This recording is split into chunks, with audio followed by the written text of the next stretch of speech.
Hi అండి, అందరికీ నమస్తే. Welcome to Kalpana's kitchen. ఈరోజు మనం ఒక మంచి స్పైసీ ఫ్రై ఐటెం చూడబోతున్నాము. అయితే యూజువల్గా మనం ఈ మధ్య అన్ని రకాల వెజిటేబుల్స్తో 65 చేస్తున్నాం కదా. క్యాబేజ్ 65, లేదంటే బెండకాయ 65 అలా చేస్తున్నాం కదా. సో కాకరకాయతో ఇవాళ మనం 65 చూడబోతున్నాము. అయితే మనం దీన్ని కాకరకాయ చిప్స్ అనొచ్చు, కాకరకాయ ఫ్రై అనొచ్చు, లేదంటే కాకరకాయ 65 అనొచ్చు, ఏదైనా అనొచ్చు.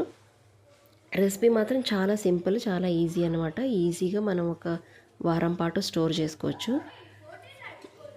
ఫస్ట్ అయితే కాకరకాయ ముక్కల్ని ఇలాగ రౌండ్గా కట్ చేసుకోవాలన్నమాట.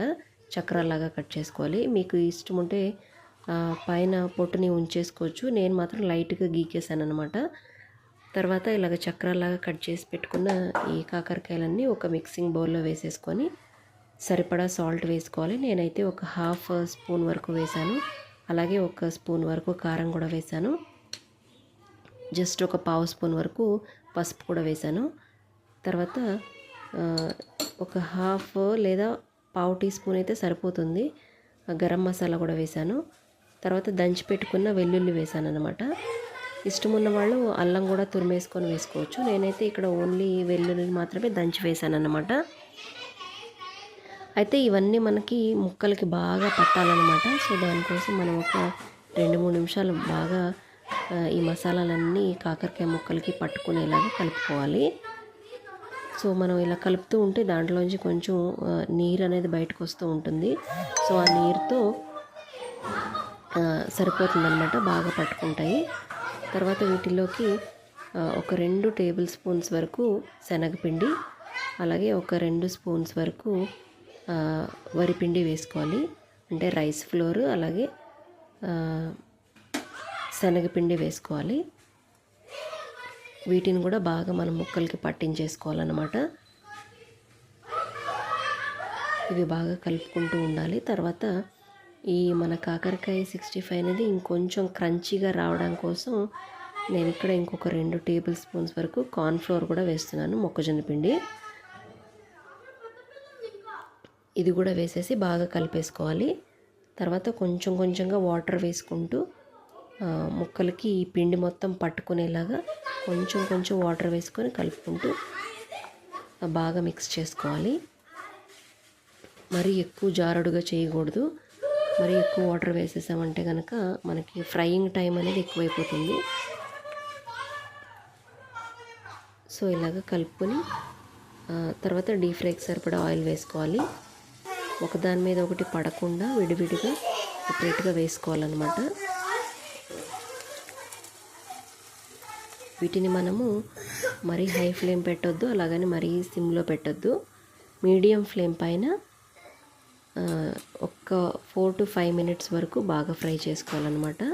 అయితే మనం ఇక్కడ వీటిని ఎంత బాగా ఫ్రై చేసుకుంటే అంత క్రంచీగా వస్తాయి మనకి, అన్ని ఎక్కువ రోజులు కూడా స్టోర్ అవుతాయి అన్నమాట.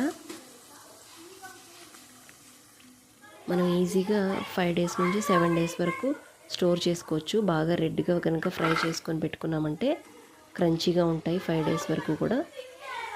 మనం చిప్స్ లాగా సాంబార్ అన్నంలో కానీ, లేదంటే కర్డ్ రైస్లో కానీ నంచుకొని తినచ్చు. మనం కార్న్ఫ్లోర్ కూడా వేసాం కాబట్టి బాగా చిప్స్ లాగా కరకరలాడుతూ బాగా వస్తాయి అన్నమాట.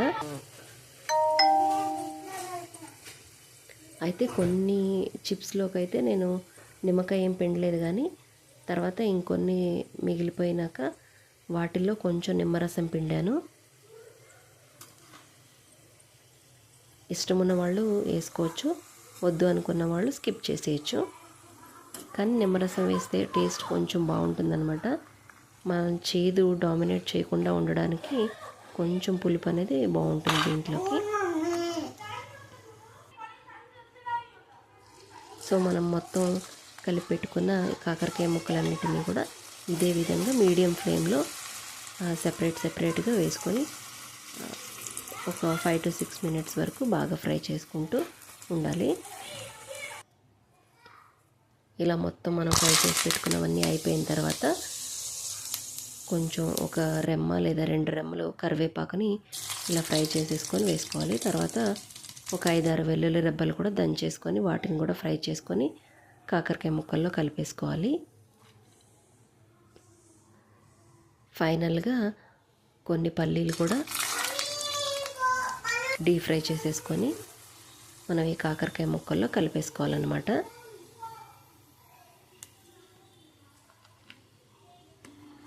అంతే అండి.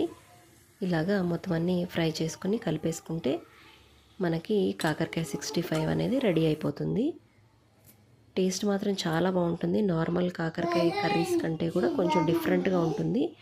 ఈసారి మీరు చేసేటప్పుడు ఈ విధంగా ట్రై చేసి చూడండి, మీ అందరికీ బాగా నచ్చుతుంది. నచ్చితే తప్పకుండా లైక్ చేయండి, సబ్స్క్రైబ్